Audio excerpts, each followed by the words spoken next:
Past 2:30, and it has been brought to my attention that I am in fact the moderator, which I somehow managed to miss. Surprise. Because it's the middle of DragonCon and I'm already tired. So, welcome to, I don't remember exactly what the title is, but the law and superheroes, or the reality of law with superheroes, or something very close to that at any rate. If y'all are here, you presumably already read the title somewhere. Before we get started, as always, I will have my panelists introduce themselves and say where they can be found, or their most convenient social media, or whatever works for them. So down at the end, and work your way back to me, if you would, sir. Hey guys, my name is Michael Collins. I am a co-host and theory prognosticator for the Fandom Hybrid podcast. We talk about a lot of Marvel. We do a lot of fantasy, and you can find me there. You can find me at MC1371 on TikTok, and I'm a law-abiding citizen, I promise. Baby boys, baby girls, what's going on? It's your boy SKIP.88 here from Blurred Over, and aka Micah Blair. I am a podcast personality host. I also have a nonprofit organization called Blurred Over Incorporated, and I also served 7 years in the city of Birmingham as a police officer. Hey y'all, I'm Beth Verant. I always say I have no professional experience for most of these panels. I'm just a super fan, but in this case, I have actually been a paralegal for the last 20 years, so I feel like I have a little bit of professional, relatable experience. I don't have a podcast, but you can find me hanging out in the American Sci-Fi Fantasy Facebook group a lot. I write under the name Wayland Smith, unless you really hate this panel, and then my name is Jim Butcher. He knows I do the joke. I've been a fan of superheroes and such. Well, let me put it this way. When my grandfather was reading me bedtime stories, the one that came up most often was Secret Origins of the DC Superheroes. So my superhero thing goes way back. And for the other half of this panel, I am coming up on 22 years in local law enforcement. I'm also a writer. If this little gadget is behaving itself, the covers of my various books should be displaying themselves on a rotating basis, and if it's not behaving itself at this point, don't tell me. So, law and the superheroes, obviously, there are a lot of challenges to the people in costumes and masks running around doing things that, technically speaking, other folks are supposed to do. I've seen that handled a bunch of different ways in a bunch of different comics and titles. It seems like Marvel delves into that more often than DC does. Any thoughts on why Marvel seems to be tackling that more than DC does? Well, I think, really, when you look at Marvel superheroes, you have Spider-Man, Daredevil. You have a lot of they have a lot of lower level heroes that are that are street level. Yeah, street level, and more street level heroes. I mean, you wouldn't see Thor coming down to knock out a pocket, someone picking someone's pocket. So it's like, and I think Marvel has a lot of more characters that have a lot of characters that have tragic storylines. A lot of them, and I guess you just have to look at how many street level ones they have. And I would say that Marvel is trying to come with the community of trying to include everybody from the LGBTQ plus to animal cruelty to animals, and also so they want to touch on law enforcement as well, just to have that in their whole Marvel universe. Yeah, I think it's very different. You try to think, who's the most famous lawyer in Marvel, and Daredevil, and you've also got She-Hulk. And we're over in DC. Who's our most famous? Oh, well, there's Harvey Dent.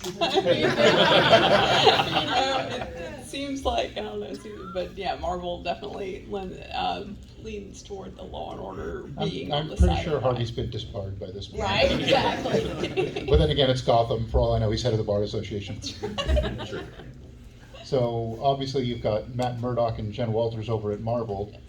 DC, aside from Two-Face, the only character that leaps to mind that's in the legal profession is Kate Spencer, who's the latest, I think, of the many, many Manhunters. And then we got James Gordon, who's chief commissioner of the Dr. PD, which I don't really think they do nothing, but And also James Gordon encourages the vigilante to do what he does. So. Oh, absolutely. I've always actually felt bad for cops in pretty much any superhero setting, because their two functions seems to be, oh, thank God you're here, and we're corrupt and we're going to bring you down. And they seem to be the only two settings cops have in pretty much any superhero story. It's like, oh God, oh good you're here, or why are you here? It's like basically they were like, we can handle this ourselves, or we can't handle this ourselves. Please help. It's like, Knowing me, if I was in Gotham, I was like, Two-Face out. I'm calling in sick. No, man. Not today. Not today. That would be a really interesting little backstory. I would love to see like a short story about whoever is in charge of HR for the Gotham City Police Department, and see them charting stuff like Joker's out of Arkham and everybody's out. We can't man the station. Yeah, I mean, call it the green flu or something, I guess. Spinning away from like the big name comics, actually, I was thinking of another character this is a really interesting discussion for. Have you guys seen Hancock, I presume, or read Yes. the original? Oh, yeah. Yeah. How do you think of how they ended up handling it? well, I mean, making the vigilante famous is like, that's one way to handle it, sure. I mean, but it doesn't really help law enforcement out, because he's just, I mean, he just is doing things and saying and leaving. It's like the law enforcement really can't have a handle on it. It's like, what are you going to do? It's just like the conundrum with Superman. It's like, you put Superman in handcuffs, what's he going to do? Break him apart. So it's like, he's the same thing. It's like you have to have, in order for a police department to be able to handle supers, they have to have I would think, I don't know why they haven't thought, they have to have a super on patrol. It's like, how else can you handle, if you don't want vigilante, it's kind of an easy solution that I'm surprised they didn't think about. It's like, if you don't want super powered vigilantes, get super powered policemen. It's like, then there's no need for vigilantes. It's like you have a Superman going towards, like, and the super vigilante comes and says, oh, I got it, don't worry about it. He's like, oh, I guess I'll go back to writing at the Daily Planet. It's like he has nothing to do. It is true. And for us being in law enforcement, we always hear this motto that nobody is above the law. Everybody's on the same level. For us being officers to civilians, paralegal, and like, for example, Batman. Batman has a contingency plan on every superhero in the DC universe, just in case they get out alive. And for us officers, we always got to think like, okay, well, we hope the Flash is having a good day. We hope Wonder Woman, please be nice to us today. And then you gonna have it in the back of your mind, it's like, why do you really need police officers in these superhero universes? Because it's kind of like obsolete. It's kind of an invitation to get hurt. It seems like they end up cleaning the mess Right. But after the fact. All the paperwork. I will be horribly self-serving for one quick moment. In my superhero series about Wildside, or Superhuman Mercenaries, one of the things that I ended up developing was what's called the Renegade program. Most of the major cities do have police officers of low-level superpowers, and they end up working for the larger cases or occasionally with the heroes. Right. I'm sorry, there was yes, sir. So if I may ask a Watchmen question to each of the panelists, if you existed in the Watchmen universe, would you support the Keene Act? That was the one that had mandatory registration for vigilantes, otherwise they were declared outside the law. I would say yes, because you at least have a certain hold on them. They can't do certain things without us knowing it. Because if you're going to get somebody, like for example, if anybody comes to our jurisdiction looking for somebody, they always notify us just in case they need some kind of backup. So if we know that the vigilantes are out there doing something, at least let us know, because you probably gonna kill them anyway. It's like, okay, we're gonna turn the other cheek, but just let us know.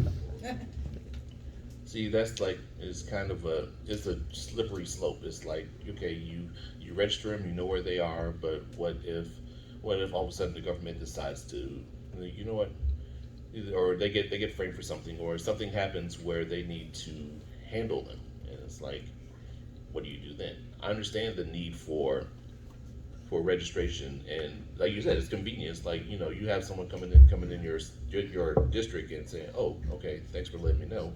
But it's like, you see, this is the whole thing. It's like Civil War all over again. It's like, am I Team Cap or am I Team Tony? It's like, Exactly. I'm more, since being the only like civilian up here, I guess I'm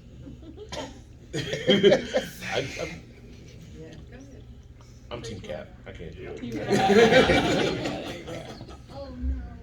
And I think that, Marvel certainly, well, in DC's Watchmen, the equivalent over that is you've got in the X-Men, and then course, got the Civil War, and it just seems like in those instances, the guys making the lists are not great people. So, in theory, these are great ideas. Yes, let's register everyone, and if everyone was following the law, then okay, you need a list of these people. If everyone was following the law, most of the people up here would be unemployed. Exactly. So, Except for me. that's yeah. I mean, I said most. but yeah, I mean, and that's the thing. How much do you trust the system? When we're kind of in the system, I guess. But After having been in for over 21 years and having seen how the system works, yeah, no, I would not actually support registering them. I think if you have a world where there are superheroes and where the superheroes do actually do some good, then putting the restrictions on them, gathering information on them is just gonna go badly. The first time there's a break-in or a hacker or whatever, it's gonna turn on them. And my favorite part of the Batman files that you're talking about, the Babel files, there's a great scene I've seen a few different variations of where a couple of heroes turn on him all kinds of pissed off about what he's been doing. He's like, well, what about for you? Is there a contingency plan for Batman? And he stops and inspects it and goes, yes, it's called the Justice League. I remember that, yes. Yeah. I know I saw Cisco there. Yeah, so following up on the question about registering superheroes, from an insurance standpoint, if Superman is fighting somebody and he throws my car at somebody, who do I go after to replace my car? Talk to the legal department. Wouldn't it be a good thing to- seriously. Because like if it's the Avengers, I know the Avengers got money. They can Right? pay for it. Yeah, They're Tony would gonna bankroll do that. it. That's right. Tony So would like, bankroll it. making them register, I guess, wouldn't that provide some level of accountability so I can get my car fixed? Right. Jake from State Farm is a very different guy. But I don't know if y'all remember there was a show a few years ago, Powerless. Yeah, One yeah, about yeah. I insurance, love that where show. and I was like, why did this show get canceled? This was great. It was There, entertaining. it was just dealing with, okay, what really happens to people who have to live in a world with superheroes? And then think about all the red tape you're going to have to go through. Like, okay, which hero Yes. did it? Who are they fighting? Did someone die on your car? Like, did the car actually kill somebody? Let's Like be, that feeling. let's be honest in here. Everybody have about a show of hands. If something happened to your property by a superhero, you want some money, right? By a show of Right. hands. My point exactly. So you have to have that something in order. It's like, Yeah. hey, Batman, you remember that time you got the joke and put it through my car? Yeah, Playboy. I need that check. And if it's Thor that does it, does that count as an act of God? Just saying. I mean, God with a little G, presumably, but still. Right? In the back there, yeah. Yeah, I'm a personal injury attorney. I can just guarantee the insurance companies are gonna be like, nope, you're a problem. That'd be interesting, having the heroes regulated by insurance companies. I know, right? Okay, that's even worse than having the government. I don't think anyone's done that yet. That might be an We- interesting story. We may need help for this panel. That'd be fascinating. Yes, ma'am, in the way. So going back to the question about having the superheroes work with the department, wasn't that like a major plot point in Supergirl in the CW version where she worked with the DEO and then they had the kryptonite in case she went bananas? But I mean, they weren't even fully regulated because they were a secret agency anyway. Secret agency operating out of a big building in the middle of town. Secret. See, that's above me. See, that's like federal government. I'm more like local and city, so I was like, that's above my pay grade. Oh, there's a DEO building. We don't see you. Yeah. But then again, I didn't think about this. If you get somebody who's actually a superhero who works on the side of law enforcement, you get Homelander. Right? So that's cool, but not cool. Yeah. No, there's But you no know cool he there coming. at all. Yeah, it's like, look what they Exactly. did. Yeah. I was thinking about it, getting ready for this panel, and I went back and tried to research one of the things that was going on in the back of my geek brain. The earliest thing I can remember having to do with heroes in law enforcement, back in the golden age in DC Comics, not only did most of the heroes essentially have an official relationship with their local police, but I think they said it was FDR actually passed a federal law that it was illegal to unmask any member of the Justice Society. Because that's how tightly. In Batman, it was the original Batman with guns. Yeah, and then I think Like, you they, work I think directly they, with the police I think they department. expanded that out to the entire JSA, oh god, I don't know, 39 or 40, which was a very interesting story. And then within the comics, they came up with some very creative explanations. When superheroes basically declined at the end of what most people call the Golden Age, they turned it into, the government turned on the heroes, and they had a big hearing where they demanded the JSA unmask, and they all just disappeared and retired for a good 20 years. Now I saw, yes sir, Spider-Man. Oh, I'm sorry, I'll get to you in a sec, I promise. It's a question geared toward law enforcement and dealing with superheroes. Say for instance, like they're just there to help support law enforcement. They don't really get involved. They're just there for support, like actively, like a citizen's arrest or something. And they'll let the law enforcement take their. Is there some type of liability in that? Say for instance, they are too little aggressive, but when they see law enforcement being too aggressive, if the superhero step in, what do you think? Because you have good cops, bad cops, and you Right. see the situation.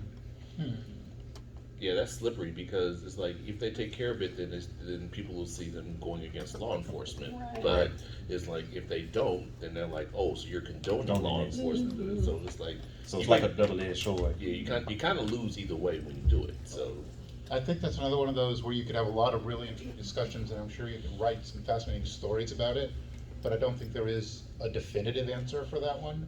Yeah, because I scream hell and law enforcement over there grumpy, and I'm looking at the superhero like, dude, you see me right? Right. Depends on the hero, probably. Yeah, sure. Well, in the television show Superman and Lois. he Love that works show. Directly with the Department of Defense. And they created their own team to take care of supernatural threats. But they're young kids that they're putting Yep. in risk. And in that show, Superman, you can't do that. In fact, two of them got killed. I think it was two of them were Yeah, killed. when they're fighting Bizarro, I think. yeah. Right, the Bizarro, and, they're just kids. I realize we give children 18 years old a rifle and tell them to go out and shoot, but well, I guess it's not really all that different, but giving these young people these powers seems different to me than giving them a gun. I don't know why that should be true. but- Well, you can take a gun away from somebody. It's a Right. little Yeah, harder to maybe take powers away that's from it. somebody. You can disarm them, you can. I mean, whatever. and to your point, it's like if you can, there are comics that actually have a group like a society or a association that controls them. Like you have Cecil in Invincible, but it's like you kind of need a person who has that kind of edge, like Cecil or Nick Fury or somebody to keep them in line, or maybe maybe throw a toe over the line when it's necessary, then bring it right back. So it's like where do you limit how many toes you put over the line? So I think a couple of times in DC, they've either hinted at or said outright that in addition to running the Suicide Squad, Amanda Waller has a series of plans, much like Batman's, Right. Yes. where she will just take out anybody who she thinks needs to go down, no matter which side they're supposedly on. And that was And then- Superman and Lois. And then to pick up on your question, like for young people, like for example, like what is the age limit for joining your department? 18, I believe. 18. Ours is 18 as well, because we all can agree. Like for me seeing it, nobody wants to be a police officer anymore.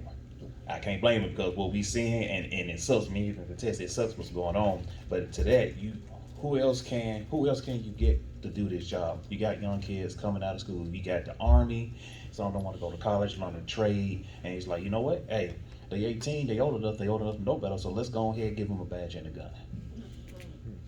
That's where the training is. Yeah. People were talking about police officers doing things, and it's all about the training. I Exactly. tell every police officer I say thank you for protecting us, because that's the way I was raised. And I got lost in downtown Chicago. I was 6 years old, and police officer brought me home. In DC's Kingdom Come story, which is I think 20 years from now into the future, most of the old school heroes ended up coming back because everything had gotten out of control. And there was this big press conference, I remember, and someone was asking, well, what about the people who don't join their program? And there's a really long pause, and Superman sort of says, we don't anticipate anybody operating without our sanction. And it got really quiet. Yes, sir, in the back.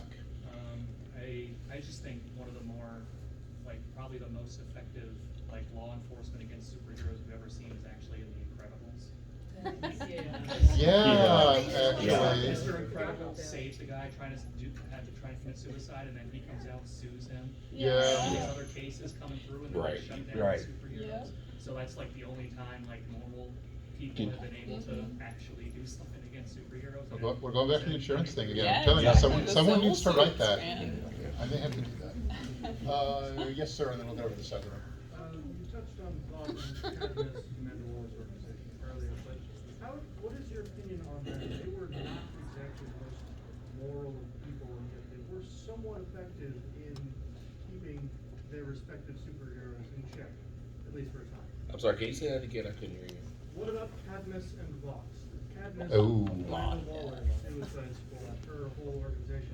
Bypassing, it did a lot of immoral things, but it was effective at keeping the Justice League somewhat in line with what they wanted them to do. See, Go ahead. like you said, it was immoral, but you know, we gotta realize they were prisoners. So of course, with something done wrong, you want somebody to blame. You don't want it to be you. So you say, you know what? These have been murderers, robbers, killers. So why not have them do something good? And if they get killed, hey, Yeah.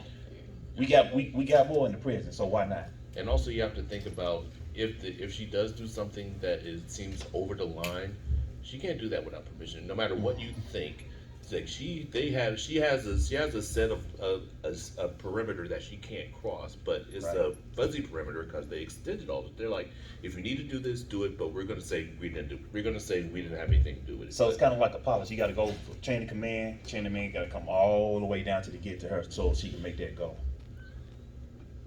And I feel like with VOT, they've just been like, oh, we have these guidelines. We're trying to keep everything, with our company and keep the guidelines. Everyone do what they're supposed to do. But, they're just casually ignoring, like, oh yeah, Homelander.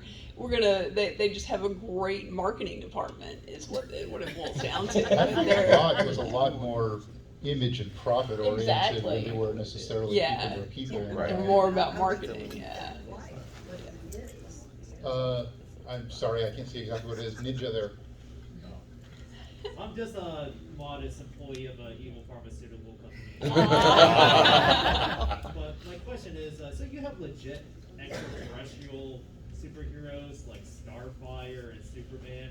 There have been any stories that kind of theorize what would happen if, say, they're in the United States, almost obviously they didn't enter the United States legally. So have there been any stories that explored what it would take to Send ice after them. If they if they're a known criminal on their planet, there's stories about extradition treaties between planets and stuff like that. Mm-hmm. That's an interesting question. It's been threatened sometimes when various heroes have pissed off various governments. I'm not sure that's been the focus of a story, not that I can think of anyone. Sending them back. I know it was something that. Well, I mean, it'd be hard to send Superman back. 'Cause Yeah. Yeah. Oh, that's right. It was a story with the Green Lantern. It was the hunters was out to get him. It was it was the hunters to go get him because The Manhunters? The Manhunters, yeah. Yeah. They went to go get him because he was framed, but it make it seem like he killed the whole planet. Oh, when they were after Jon Stewart. Yes. Yeah. Oh yeah. Okay, so That's the only that one I may can be think about of. as close as you That's get. but that, Yeah. that would have to be a hell of a immigration service to go up to Starfire and be like, ma'am, I need to see some papers, or you have to go back, please. We know there's some kind of galaxy registration thing in, That's the time you need Space Force. right. There you go. But I mean, in Invincible, when he goes out and finds out, oh, yeah, your dad is really, and I can't think of the name of the race now. but- Viltrum. Viltrum, yes, Viltrum, yeah. right. And he's like, oh, no, that's not, oh, you have that on Earth. Oh, no, we don't go to your planet because you have one of those there. And, so there's obviously some kind of galaxy registration that they're aware of, so. to expand that. Yeah, I guess for some of you could charge them with like immigration fraud, I Right. suppose, for the Like some ice, yeah. Would that be immigration fraud to the planet or just the United States? That's a great question. I know with like the Bronze Age, as they're calling it now, there was a bit at one point where Superman was awarded honorary citizenship on every country on the planet. That's an interesting. Okay, y'all are making me think, and it's Right. not the right time to do this. It's just Superman, he was the only one. I think so. Yeah, right here. I was curious about the legalities behind evidence collection by superheroes, because they're not going out and getting warrants, but Superman can use X-ray vision to look inside somebody's house or apartment. Batman frequently is breaking and entering pictures of things. I mean, wouldn't all of these cases basically be thrown out of court? You know what? That's a good right. question for paralegal. Yeah, you're absolutely right. I mean, that, how did you obtain this evidence? Oh, well, sorry, that's not admissible in court. You're right. There'll be a sudden spike in the buying of lead boxes and lead line Yeah, doors. yes. I think the only thing I can remember dealing with that semi-regularly, when Gail Simone was writing Birds of Prey, which was an amazing title, and that was the period of time where Barbara Gordon, instead of being Batgirl, was Oracle, like the world's best hacker, and she would send packets of information to local law enforcement, to feds, to everybody, and give them enough stuff to go after people. Because and to answer your question, it's very because everybody know, and she gonna back me up on this. Yes. You need probable cause That's to right. do anything. And if they're you've acting got to have as agents of the police. Exactly. You've got to have a really, really sharp and clear chain of custody for the evidence as it comes in. Right. And I'm not sure about guy with bat ears picked it up and gave it to me. Exactly. Yeah, explain that. Excuse me, could you sign this for me? Right. But then we get back to the reason that they're vigilantes is because they can't find this information, because they can't get it, because these people hide it so well. You have to actually And break they go in outside and the get law, it, yeah. and the police are like, well, I can't do anything with that because you Right. stole it. He's like, okay, I'll do something about it. Yeah. Here you go. Gentleman over there by the column? Sometimes, depending on the jurisdiction, illegal searches by private citizens can sometimes be admissible in court. Yeah, that as happens long as a occasionally. private citizen isn't an agent of the government. Yeah, as long as they're not doing one of the, oh no, he doesn't work for us, here you go. Yeah, no, slide it under the table. Oh, go ahead. Oh, no. All the way in the back, I don't think I Sorry. called on you yet. I tried. Right here. Yeah, all the way back. So I am a DA in Georgia. I thought you were gonna say superhero. I was like, That would have been really cool. Yeah. You say you're a DA? Assistant District Attorney, yes. We got a seat right here for you. Yeah, right, for real. I've tried 3 homicide trials this year myself, and I can tell you, superheroes would be the largest plague on the justice system you'd ever imagine. Right. Because every single, yes, every single thing they involve themselves in would When be I can get thrown away out. with it, I don't go to court. Batman beat the crap out of you and made you confess, thrown out. Spider-Man whipped you up 2 blocks away from a crime scene, Thrown thrown out. out. Some random superhero dragged you halfway across the world to our city, and now we have you and are prosecuting you, thrown out. So in terms of actually dealing with criminals, the superheroes, in terms of course it's fiction, but the real world would result in such a spike of crime because we couldn't deal with them legally that it would be like ridiculous. And that's the DA, and that's saying because that's a lot. Because in the real world, the superheroes will be the criminals. Right. But would I arrest them? Nope.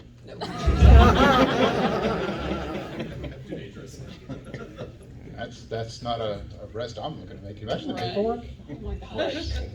You want me to get who? Wolverine? What if the arrest of Frank Castle? Oh no.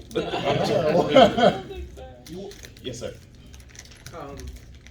Like the works of J. Michael Straczynski, like with Rising Stars, he deals with a superpower police officer and even supreme power. And a lot of these other comics, they deal with them at the federal level. So what do you think it would take to make a super, an actual cop, be compliant, an actual police officer, and be compliant with the law? What limitations do you think would have to be imposed to make him compliant? You guys go first, 'cause I already know exactly what I want to say in this. I want to. Are you talking? No, I'm serious. Are you I talking got about one for this, making but- a cop a superhero? Right, making a So basically giving them into compound B. a police officer. It's- and make him compliant. And make them come up. Okay. First thing you're going to. Repeat the question. There's a mic right there. It might even be working. Invite him to turn it on. On the bottom. I think basically, I'm going to paraphrase the gentleman for a moment. Correct me if I'm wrong.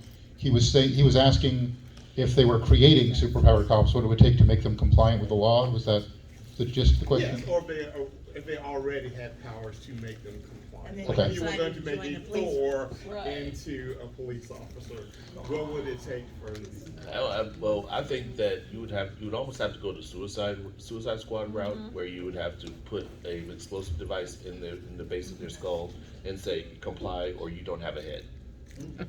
I mean, how else are you gonna do it? If you give them powers and you say stop doing that, they're like, Psh, I'm gonna run. No way, fly away. You're gonna have to give them a deterrent. A deterrent that will scare them enough, even though they have powers to do what they say. I mean, money's not going to do it because they can steal whatever they want to if you give them superpowers. You have to threaten their life. You have to make sure that if you don't do what I say, you're dead. There's no ifs, ands, or buts about it. There's no bylines. There's no fine print. You're dead. You're gonna have. That's the only way you're gonna have to do it to keep them in line. Like you said, me being a police officer, like people don't know this. We have a lot of restrictions that y'all got freedom, but officers, if y'all see it, everything that we do is it's like it's watched, and we got so many laws on us that we can't even step out of line. So basically, what he said, it would have to be like Amanda Waller. You're gonna need something in place that's to make sure you don't step out of line. If you're a superhero in your car, you're gonna have to. It's a lot of paperwork, a lot of things you got to sign. Yeah, I think that'd be really difficult, and like you said, I mean, you need something when you're gonna die. There's no gray area. It's not. And just because, I mean, what can they do? And you also have to have something where you prove that you have the ability to do it. So, they're probably gonna have to have somebody that they make the example of, well, this guy, he went off and did whatever, and we took care of him, so don't do that in the future. I'm going to touch on one of my favorite properties that so far we haven't mentioned in this panel. There's a fantastic series of books called Wild Cards, and it's by George Martin. Yeah, that guy.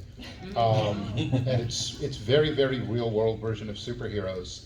And that world, the history from I think it's 1946 forward changes a little bit when powers start cropping up. I won't go into all of why, that takes too long.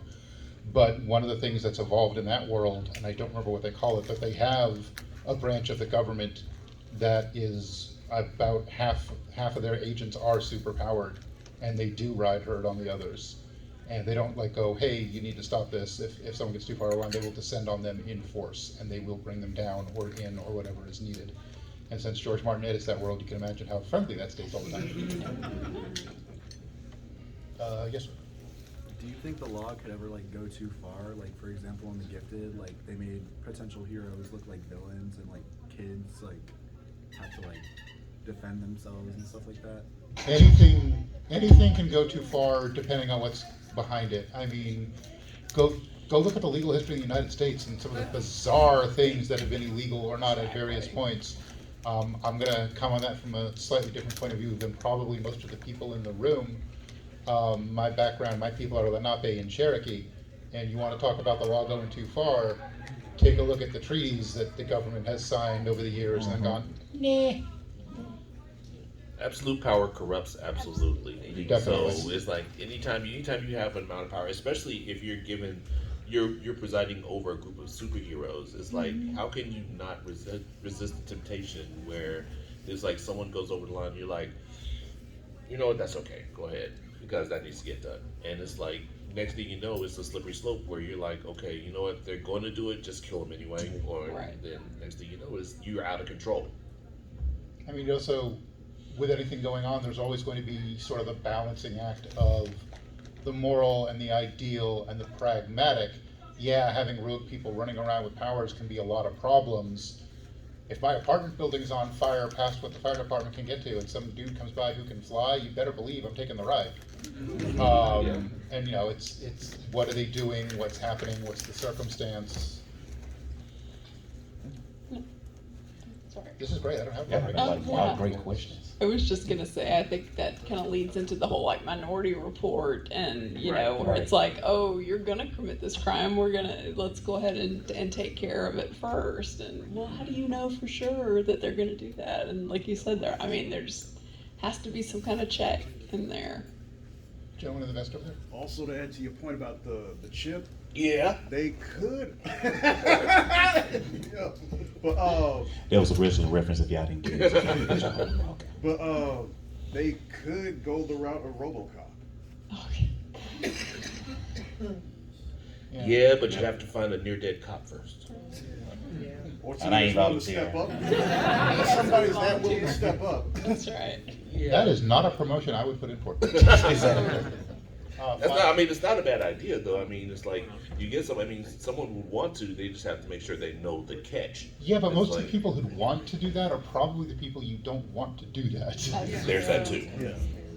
Yes, sir. So, when you have like heroes like Batman who, they have a very strong unwillingness to kill or deal with certain villains like the Joker, would you argue that's a moral failing on his part, or a failure of a system to adequately like deal with people who keep getting out and like murdering people in droves? Wow, I was trying to think I'm back at work. I think I think that's just a failure on. It's a failure on the psychological and physical restrainment of criminals. It's like if you have an asylum that just rubber stamps you after 30 days and says you're fine and lets you out the door, that's a problem. Oh, come on, Arkham has a revolving door out front. Exactly. Yeah. I mean that's a problem that needs to be dealt with at that level. It's like you have to find somebody who actually says you're not okay. You got to stay here, or you're really not okay. You need to get under here. And, but that doesn't happen. It's like they either get rubber stamped or they're able to escape, and that's a Gotham problem. Like Gotham has a problem keeping crazy people off the streets. That's a good thing. Like also, like it's like a mental illness. They sell into the asylum because they think the villains have a mental illness, and you can only hold them for so long. And once they back on the street, they know they're gonna do it again. So it's kind of be like a bouncing ball going back and forth, back and forth, back and forth. And as an aside, really, at this point, who lives in Gotham? Right? I mean, call U-Haul, get on out of there. There's just... There's just too much going on. No kidding. And even worse than that, who the hell's working for the GCPD? Exactly. Yes, sir. Like you said, with law enforcement, you have a lot of restrictions, like use of force. Like you have a spectrum of like what steps you can take to disarm or deal with someone. But like he was bringing up Batman. Batman won't use a gun, but Batman will knock somebody out and give them a brain injury. Just Batman. And so, has there ever been a story where it deals with the superhero's use of force? Yeah, you're not killing somebody, but you're hurting somebody real bad. They're in the hospital. They're already poor to begin with, and now they got a high medical bill. And just Batman's not killing people, but he's sending a lot of people to the hospital with medical bills, and it's having after effects that just aren't addressed. I think the best take on that I've ever seen was actually a meme on Facebook. That it was something like, someone starts coughing and like, this is deadly, but this, and they show someone getting knocked out, is always fine. You pretty much never see the follow-up of concussions, getting knocked unconscious in superheroes, detective stories, action movies. I think that's one of the points we're going with suspension of disbelief, and it's just sort of like a genre trope. Yeah. I think you could do a couple of very interesting stories that way. I don't remember seeing it brought up much. Anyone? Dark Knight Returns. It was vaguely mentioned when he broke the bones of Yeah. Okay. Point for that one. Yeah. But the only hero I can think of is Batman. And the other heroes, they kind of take him out. Yeah, henchmen need a better union. They need to figure out a way to. Okay, there's your next short story assignment. No, I'm serious. The henchmen union goes on strike. Yeah, that's not a bad idea. That could be fun. Hat back there. I'm sorry, I can't see much of the Yes. What would your thoughts or take on how society would function if the world was majority superpower? Very important. I mean, you would have to. I mean, a fight between neighbors would be would be somewhere a cause for the National Guard. It's like you have two superpowered neighbors who get mad because someone cut their hedge too short, and then next thing you know, he's zapping the neighbor's dog with his laser vision, and it's like, okay. But you know what? I got a prime example. You saw The Incredibles? You saw the planet of the Omni-Man? There you go. I got a worse one, because I've had to do this for my job many times. Go spend about an hour sitting in traffic court. Watch the things you see there, and then imagine that with people flying, or running at super speed, or swinging through the city. No, thank you. Yeah, that's insurance liability. Yes. That you're just not going to be able to. It all boils down to People can't drive in 2 dimensions. Can you imagine when they're starting to add? Exactly, right. Right. Out on that one. So I am a insurance defense attorney. Why y'all not up here? Personal injury, DA. How many people here are lawyers? I'm just curious. Wait. Let me ask this. How many people in here dealing with law enforcement, period, in the law? Wow. Look at the percentage. Okay, I know the panel's going to end in about 15 minutes. I'm going to give Talk about cards being out. If undercover, anyone wants to Gina. talk more about this later, I personally am having a ball, and I would love to continue this like somewhere else if we get a shot at it. But I'm sorry, what was your? I was just going to say that the insurance implications for the average taxpayer are going to be pretty high because I can the imagine. cities, most municipalities have sovereign immunity from being sued, but it relies on y'all following the right policies and procedures. And if you have the tacit agreement, basically, of the force that you're going to let superheroes sort of clean up some of this that the police aren't doing, that's probably going to pierce that veil of sovereign immunity. So the cities, the municipalities are going to start getting sued for property damage, for personal injury stuff, and you'd have to require like a minimum policy for superheroes. I think is the only way to do it because. So basically saying put a restriction on superheroes. Insurance restriction. Yeah. I'm going to grab up about 6 of you when this is over, and we're going to start a new story. Yes, sir, in the gray shirt. Can you imagine the comics from now on? I think like in the insurance aspect, I just think that we would have no insurance because I don't think there'd be any companies that'd be willing to insure anybody. Imagine, look at Florida, right? Yeah. It's hard to get and that's just hurricanes. Just imagine you got Thanos, and so, basically I think all governments would just be tasked with becoming just sort of insurance of last resort, which would bankrupt every government on the planet. And then we would have a revolt against the superpowered people by the regular people, and then that's your new story. Just imagine that, you call in and you're like, okay, my house just got destroyed. Okay, who did it get destroyed by? Superman. Okay, he's an alien, but we recognize so he's covered under that. Okay, did he throw a villain into your house? Yes, he threw a villain into my house. Was he a super villain? No, he wasn't a super villain. Okay, were any other houses destroyed?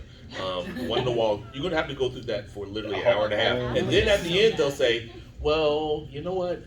Since the one alien that was thrown into your house, it was illegal. We can't cover you. Bye." Yeah, exactly. There would be something to get out of it every time. It's what Wayland said, actually. Act of God. Yeah. I think everything will just become an act of God. Act of God. Everything, Sorry. because like COVID became an act of God. Try to get so I think that it would just all be under that term in your exclusions on your insurance policy. It'll just say blah blah blah acts of God, and I think Exactly.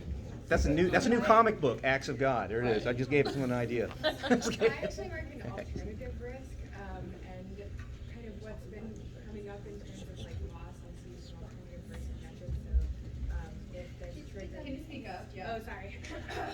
Next time we have this panel, I'm gonna need everybody in here to come up. I will say I think this is the most interesting audience I've ever had. This has been great. To your point about there not being insurance, I think it would actually flow to the insurance-linked securities market, where you'd have to transfer it as a speculative risk to the bond and stock market for the consumers to fund. That's exactly what I was gonna say. Yeah. And if you take it then back to a practical policy standpoint, you'd be dealing with parametric insurance. So some superhero blew up your house, it wouldn't be so much of like, oh, okay, prove your loss. It's like, okay, cool, we're paying you this minimum payout. You don't have to prove anything. So I think there is a practical application for insurance in the realm. You know what? Can you imagine the insurance fraud investigations for that? Yeah. Y'all got me with the insurance thing.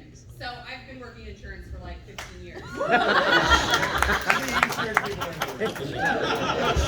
It's interesting because it's really going to depend about whether you're talking about are you as a person having a loss or are you as a business having a loss? Because under business you have a lot of exclusions for terrorism. Could you make the argument that the damage is considered domestic terrorism? So therefore it's excluded. Yeah. But then you have to keep in mind stupidity is pretty much covered under insurance. So basically what you're saying, we need Deadpool to come to every call. Right. Nice. Or Peacemaker. Yeah, Peacemaker or whatever. How it wants to deal with it.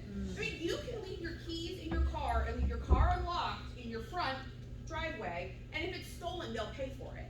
So I honestly think a lot more would be covered than we would expect until. Would a lot of Batman stuff be covered under Wayne Tech? They built all of these tools. So the insurance company would absolutely try to subrogate it. So they'll pay it, and then they'll go, hey, Batman, give me the money. Yeah. So before this penalty in, make sure y'all go to all your insurance people in here. So would they be required to have insurance like we have car insurance and gap insurance? And You talking about civilians? No, superheroes. Superhero. It goes back to like no matter what, like if you're gonna be a superhero, you're gonna do certain things like the Watchers, right? The Watchmen, and they had it. So yes, you gonna have to sign up and get like we had to go to all these classes like, hey, you need to pick this insurance. This is gonna be the best one. So they're gonna have their own personal insurance. or what happens when the insurance lapses? Like damn, like. Hey, that's on them because I ain't going to get I've on. defeated this villain for you. Proof of insurance, please. Yeah. Exactly. Like car registration. Like, yeah, exactly. My tag's expired, but I'm gonna get it. But here's the thing, like you said, registration. She said you have to have your car registered to drive. Right. You also have to have insurance. Insurance. So what happens if she said that if their insurance lapse, do they get their registration taken away or? To that point, it goes back. They can't be registered. They probably had to get their superhero card revoked and then have to, like go to a class. But who really gonna like? You really gonna go up to? You gonna go up to Magneto and say, Magneto, you need to go ahead. You need to stop. But then we get back to them being vigilant. They go back to being vigilant. They're gonna be vigilant. So either way, it's gonna be a lose-lose situation on us. Either way. Right. I think what a lot of this is coming back to is that if you're going to really enjoy superhero stuff, the willing suspension of disbelief just keeps growing the more you think about it. Stop asking You had one personal injury. I'm gonna put your business out there, yeah.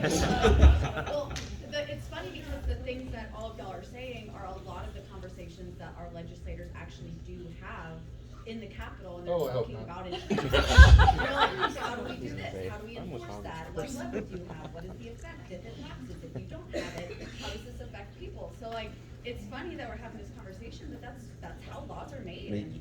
And You right. the practical reality of it is, right, like when we talk about superhero stuff, there's usually a lot of money that we're talking about too, like whether it's Batman or when we're talking about The Voice or whatever. And that's how laws get made now too, right? Like there's PACs, there's a lot of money that goes into like each side of legislation because there's going to be special interest groups. So then like, who's going to be bankrolling the like superhero insurance bill and who's going to be fighting the superhero insurance bill? I feel like Wow. just like spiral out. Good story. Big superhero. I've got 2 jobs right now. I don't need another one. Exactly. Sir in the black T-shirt, and then next to you, and then the gentleman in the mask.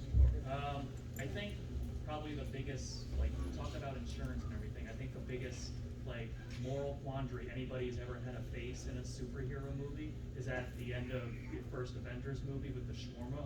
Oh, yeah. Because he's like, oh, I gotta pay insurance on my shawarma, but these guys also saved my life, so come have some shawarma, but I'm gonna get every single cent I can from you guys. I actually wrote a little fanfic thing of that scene from the point of view of the people working in the restaurant. We're gonna need that title later. Yes, sir. So I was just thinking that when you were saying before, if you do impart a system where it's insurance that superheroes have to kind of pay into, people like Spider-Man would be so screwed. Because he can't afford it. I mean, there's Tony Stark gonna oh no, he ain't. Never mind. Slightly too soon, sir.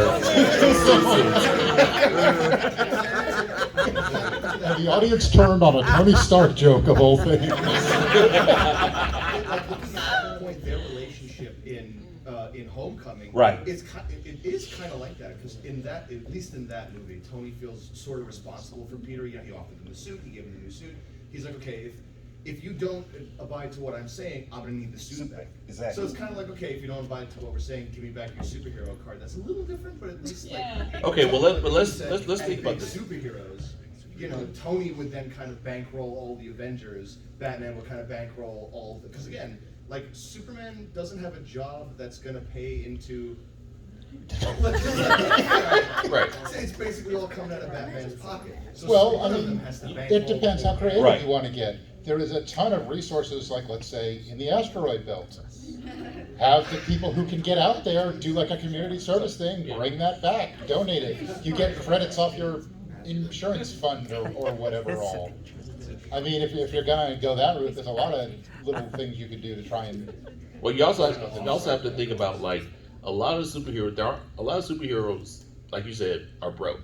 So they would have to have like, I mean, Spider-Man can barely pay rent, Yeah. and it's like Frank Castle doesn't even have a place to live most of the time. Right. And it's like Moon Knight doesn't even know who he is half the time. So it's like, so he's going to miss a payment because either Steven or another one's going to forget to make the payment. So it's like, how do you cover that? And it's like, yeah, Matt Murdock is probably going to miss it by just not seeing it. So you just have to. Oh, he don't get no booze? Really? Okay. Was that okay? Hey man, how you doing, Kingston? Wow. I'm obviously not an insurance specialist, but I have to deal with insurance Everybody else companies is. all the time.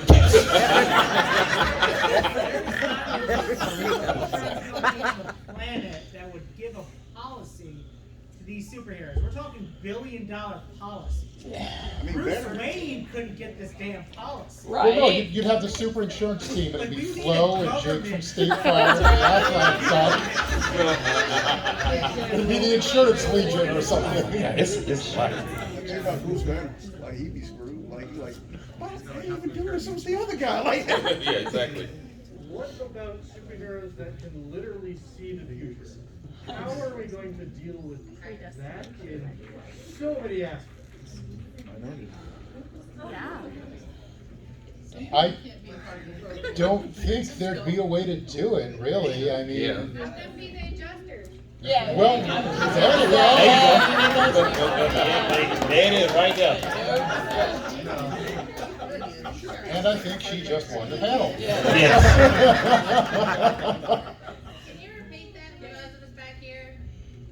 Oh, me? Yeah, yes. Have them be the adjusters so you know what losses you're paying? Yeah. Yeah. I like that idea.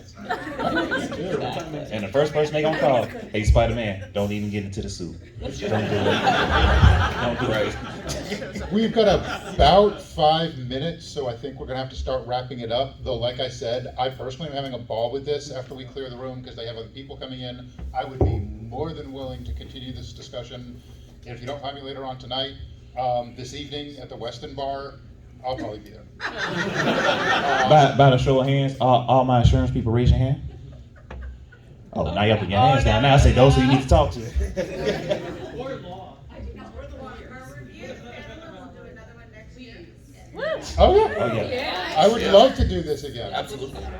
And I'm sure James Dalton there would be. James was actually the I Oh, was like, you're the we're one missing set an us up. attorney. Okay. Yeah. Oh, see, that's what I. See, that's stuff. area, so. And I tell you what, when you are rating the panel on the app, because please do that, it's important. And if you're enjoying this at least as much as I am, give it the 5 stars, make some good comments, say you want to do it next year. The lady in the red shirt back there, she runs the track.